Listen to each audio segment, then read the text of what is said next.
প্রিয় দর্শক শ্রোতা, আজ রবিবার 20 এপ্রিল 2025 খ্রিস্টাব্দ, 7 বৈশাখ 1432 বাংলা, 21 শাওয়াল 1446 হিজরি। সংবাদপত্র শিরোনাম পাঠের শুরুতেই যুগান্তর পত্রিকা।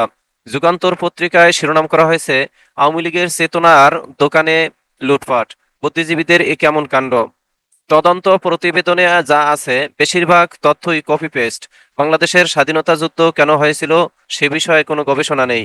গবেষণা প্রতিবেদনগুলো ফরমায়েশি ইতিহাসের অনেক সত্যকে বাদ দেওয়া হয়েছে। শুধু ব্যক্তি ও সুনির্দিষ্ট একটি দলকে গুরুত্ব দিয়ে লেখা হয়েছে। প্রকল্পের সঙ্গে কাজের কোনো মিল নেই, কোনো কাজও হয়নি। যেন তেন গবেষণা করে দলীয় প্রভাবে টাকা তুলে নেওয়া হয়েছে, মুক্তিযুদ্ধ বিষয়ক উপদেষ্টা বলছেন। বঙ্গবন্ধুর আদর্শ মুক্তিযুদ্ধের চেতনা বাস্তবায়ন প্রকল্প বাতিল সহ জড়িতদের বিরুদ্ধে ব্যবস্থা নিতে মন্ত্রণালয়ের বৈঠক আজ। বঙ্গবন্ধু আদর্শ মুক্তিযুদ্ধের চেতনা বাস্তবায়ন প্রকল্পে রীতিমতো লুটপাট করেছেন আওয়ামী লীগ বুদ্ধিজীবীরা।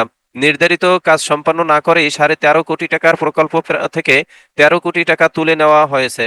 এর মধ্যে তাদের প্রতিষ্ঠান নিয়েছে প্রায় 7 কোটি টাকা। এমন চাঞ্চল্যকর তথ্য উঠে এসেছে জাতীয় মুক্তিযোদ্ধা কাউন্সিলের পর্যালোচনা কমিটির তদন্ত প্রতিবেদনে। এটি মুক্তিযুদ্ধ বিষয়ক মন্ত্রণালয়ে পাঠানো হয়েছে। ওই প্রতিবেদনে এই কার্যক্রম অসমাপ্ত রেখে প্রকল্প বাতিলের সুপারিশ করা হয়। অনিয়ম ও দুর্নীতির সঙ্গে জড়িতদের বিরুদ্ধে প্রয়োজনীয় ব্যবস্থা নিতে আজ বৈঠকে বসেছে মন্ত্রণালয়। এমন অনিয়ম ও দুর্নীতি দেখে সংশ্লিষ্টদের প্রশ্ন, চেতনার দোকান খুলে এই বুদ্ধিজীবীদের এ কেমন কাণ্ড। জামুকার তদন্ত প্রতিবেদনে উল্লেখ করা হয়, যেসব আওয়ামী লীগ বুদ্ধিজীবীর প্রতিষ্ঠান নামমাত্র গবেষণা করে যে 7,69,80,861 টাকা উত্তোলন করেছে, সেগুলো হলো ঢাকা বিশ্ববিদ্যালয়ের অধ্যাপক ডক্টর মেসবাহ কামালের গবেষণা প্রতিষ্ঠান রিসার্চ অ্যান্ড ডেভেলপমেন্ট কালেকটিভ। 4টি গবেষণার জন্য নিয়েছে 1,31,34,306 টাকা। ট্রাম্প, শি, মোদি এসে কিছু করে দিয়ে যাবেন না, মির্জা ফখরুল ইসলাম বলছেন। এনএসইউ ক্যাম্পাসে সম্মেলনে বক্তৃতা করছেন মির্জা ফখরুল ইসলাম আলমগীর। বাংলাদেশের ভবিষ্যৎ এদেশের মানুষকে ঠিক করতে হবে মন্তব্য করে বিএনপির মহাসচিব মির্জা ফখরুল ইসলাম আলমগীর বলেছেন, বাংলাদেশে বাংলাদেশ আমাদের, এর ভবিষ্যৎও আমাদের নির্মাণ করতে হবে। আমেরিকা থেকে ট্রাম্প এসে বা চীন থেকে শি এসে এটা ঠিক করে দেবেন না, কিংবা ভারত থেকে মোদিও আমাদের ধাক্কা দিয়ে কিছু করতে পারবেন না। এ বিষয়ে আমাদের অন্তরে গেঁথে নিতে হবে। শনিবার রাজধানীর নর্থ সাউথ ইউনিভার্সিটির সেমিনার হলে আয়োজিত বাংলাদেশের ক্ষমতায়ন, নেতৃত্ব, ঐক্য এবং সমৃদ্ধির পথ শীর্ষক আলোচনায় তিনি এসব কথা বলেন। স্বৈরতন্ত্র ফেরার রাস্তা বন্ধ করতে হবে, জাতীয় ঐক্যমত কমিশনে নাহিদ ইসলাম বলছেন। জাতীয় নাগরিক পার্টির এনসিপি আহ্বায়ক নাহিদ ইসলাম বলেছেন, জুলাই গণঅভ্যুত্থান শুধু ব্যক্তির পরিবর্তন নয়, ক্ষমতা থেকে একটি দলকে সরিয়ে আরেকটি দলকে বসানোর পরিকল্পনা ছিল না। এর লক্ষ্য ছিল রাষ্ট্রের গুণগত পরিবর্তন করা, রাষ্ট্র কাঠামোর মৌলিক ও গুণগত সংস্কারের মাধ্যমে জনগণের অধিকার রক্ষায় একটি গণতান্ত্রিক রাষ্ট্র প্রতিষ্ঠার আকাঙ্ক্ষা। ফলে দেশে আরেকটি ফ্যাসিবাদ স্বৈরতান্ত্রিক ব্যবস্থা আসবে না। স্বৈরতন্ত্র ফেরার পর সব রাস্তা বন্ধ করেই সামনে এগোতে হবে। তিনি বলেন, প্রধানমন্ত্রী শাসিত নয়, মন্ত্রী পরিষদ শাসিত সরকারের প্রস্তাব দিয়েছে তার দল। সংবিধান সংশোধনের জন্য গণভোটের দাবি করা হয়েছে। জাতীয় সংসদের এলডি হলে শনিবার জাতীয় ঐক্যমত কমিশনের সঙ্গে এনসিপির বৈঠকে তিনি এসব কথা বলেন।